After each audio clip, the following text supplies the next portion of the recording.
as 8-year-old Arya held tightly to the leash of her partner and best friend, Ranger, a trained police dog with bright amber eyes and a nose that never missed a clue. The town's annual Fall Scout adventure had ended early, and Arya, who loved exploring more than anything, begged her father, Officer Daniels, to let her walk just a little further with Ranger before going home. Her father agreed, standing near the park gate and reminding her to stay where he could see her. Arya nodded, confident because Ranger was with her. Nothing ever felt scary when the big German Shepherd walked at her side. Leaves crunched softly under her shoes as she followed the narrow trail winding into the trees. Ranger suddenly slowed, nose lifted. "What is it, boy?" Arya whispered, her breath forming little white clouds in the chilly air. Ranger's ears shot forward. He tugged gently, urging her deeper into the woods. Arya hesitated. Her father couldn't see her now, but she trusted Ranger's instincts more than anything. "Okay. But only for a minute," she murmured, following him. Ranger moved faster, sniffing the ground, tail stiff. Arya's heart thudded with curiosity and a little fear. She had seen Ranger act this way only once before, when he helped find a missing hiker. Something was wrong. Something nearby needed help. Then she heard it. A soft groan. Not an animal. Not the wind. A human. Arya froze. Ranger barked sharply, a warning and a call for help at the same time. Arya grabbed his fur for courage. "Hello," she called timidly. No answer. Only another weak, strained sound. Ranger pushed through a patch of tangled bushes, and Arya followed, brushing branches away, and then her eyes widened. 3 adults, 2 men and 1 woman, lay on the ground, half hidden behind fallen logs. Their jackets had the unmistakable dark blue and gold lettering. FBI. All 3 were tied at the hands. Their faces were pale, breathing uneven, eyes barely open. Arya's stomach twisted. She was too young to fully understand what had happened, but she knew one thing: these people were in danger. Ranger barked again, louder this time, sharp, urgent, controlled. Arya dropped to her knees beside the nearest officer. "Sir, can you hear me?" The man's lips trembled as he tried to speak. His voice was hoarse, barely a whisper. "Poison. Need help." Arya felt a wave of fear, but she swallowed it down. Ranger nudged her hand, reminding her she wasn't alone. "I'm going to get my dad," Arya said softly, squeezing the officer's cold fingers for a second before standing. But Ranger didn't let her run off. Instead, he stepped in front of her, blocking the path back. "What are you doing?" she whispered in confusion. Ranger growled low, his body stiff. Something rustled deeper in the woods, slow footsteps, too heavy to be peaceful. Someone else was out there. Arya backed up, heart racing. Ranger moved between her and the noise, his stance protective, muscles tight, eyes sharp.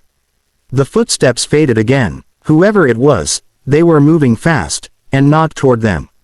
They were escaping. Arya realized the horrible truth. Whoever tied and harmed the officers was still close. She couldn't run after them. She couldn't leave the officers alone either.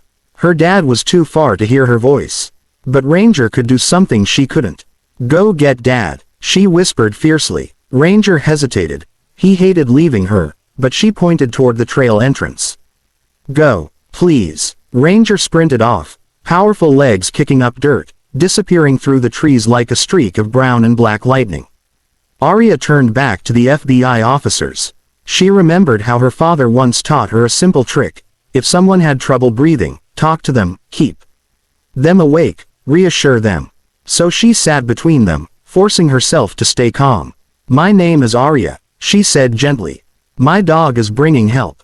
Just stay with me, okay?" The woman officer blinked, trying to focus on Arya's face. Her lips turned upward just a little, grateful for the small voice in the midst of fear. Minutes crawled by like hours. Arya kept talking. About school, about how Ranger still tried to chase butterflies, about how she sometimes wished she could be a detective like her dad. She talked because silence felt scarier. Then twigs snapped behind her. She spun around, only to see Ranger burst back through the trees with Officer Daniels and 2 sheriff deputies running behind him. Relief hit her so hard she almost cried. Her father shouted her name and ran the last few steps, kneeling to grab her shoulders. "Arya, are you hurt? What happened?" Ranger came back alone, I thought. I'm okay, she said quickly, pointing at the officers on the ground. They need help. They're poisoned or something. The deputies immediately radioed for medics. Officer Daniels checked the officer's pulses and the ropes at their wrists. His jaw tightened. You did the right thing. You kept them alive. Ranger stayed pressed against Arya as more help arrived. Paramedics rushing with kits, agents from the local FBI office storming in, and police spreading out in search of the suspect. Arya watched silently as they worked, placing oxygen masks on the officers, inserting IV lines, carefully lifting them onto stretchers. The forest filled with flashing lights and urgent voices. But the biggest moment came when one of the recovering officers, still weak but conscious, looked at Arya from the stretcher. You saved us, he whispered. Arya shook her head. Ranger found you. But you stayed, the agent said, voice trembling with emotion. You didn't run away. You called for help. That's bravery. Arya felt her cheeks warm. FBI vehicles rolled in, agents fanning out like a wave of dark jackets and radios. A tall woman in a long coat approached Officer Daniels. Your daughter and her dog may have just helped us crack a major case, she said. The person who did this is dangerous. We've been tracking him for weeks. Arya's eyes widened. Ranger smelled him. He was still close. The woman nodded, impressed. Then we have a chance of catching him tonight. Ranger lifted his head proudly, as if saying of course you do. I'm on the job. Soon. The ambulances left with the rescued agents, sirens echoing through the trees. Officers guided Arya and her father back toward the park. Reporters had already gathered by the gate, cameras flashing. Arya stepped closer to Ranger, feeling shy, but Ranger nudged her hand confidently. One reporter crouched near Arya, speaking gently. Is it true you helped find 3 missing FBI officers? Arya looked at her father. He nodded, giving her permission to speak. I didn't do much, Arya said softly.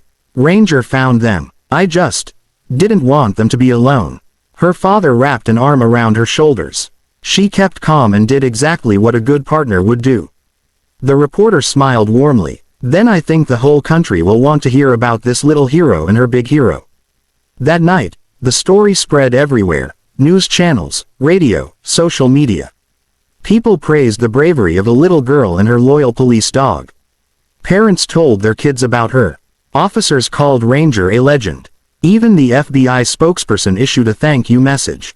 But for Arya, none of that mattered as much as what happened later. The next morning, after she had barely slept, the doorbell rang. 3 visitors stood outside, the same FBI officers she and Ranger had helped save. They were weak but recovering, smiling. Gratefully, the woman held a small velvet box. We wanted to give you something, she said. Arya opened the box and gasped. Inside was a silver medallion engraved with her name, and Ranger's, along with the words. For extraordinary courage. Arya hugged Ranger tightly, burying her face in his fur. The officers laughed softly, touched by the moment. Officer Daniels placed his hand on her head. You were brave, Arya. Braver than some adults. Arya looked up. I just didn't want anyone to get hurt. And that, the woman FBI officer said gently, is exactly why courage matters. Not because you're not scared, but because you care. Ranger barked once as if agreeing with every word. The officers stayed for a short visit, thanking her again before leaving. As their car disappeared down the street, Arya felt a warm glow in her chest. Not pride, exactly, but something deeper. She had helped save lives. She had made a difference. And she had done it with her best friend beside her. Later that day, as Arya and Ranger sat on the porch steps, her father joined them with 2 hot chocolates and 1 dog biscuit. So, he said with a smile, still thinking about being a detective when you grow up. Arya grinned. Maybe not a detective. Her father raised an eyebrow. No, she shook her head and hugged Ranger's neck. Maybe a K-9 officer. Like you, but with Ranger as my partner forever. Ranger wagged his tail so hard his whole body wiggled. Officer Daniels laughed. I think he likes that idea. Arya looked out at the quiet street, remembering the forest, the fear, the courage, the voices whispering thank you. She didn't know what adventures the future held, but she knew one thing for sure. Whenever danger came, whenever someone needed help, whenever the world grew too dark, A brave little girl and her fearless police dog would always be ready to step forward, side by side, heart by heart. Because courage, once found, never leaves. And heroes, no matter how small, shine brightest exactly when they are needed most.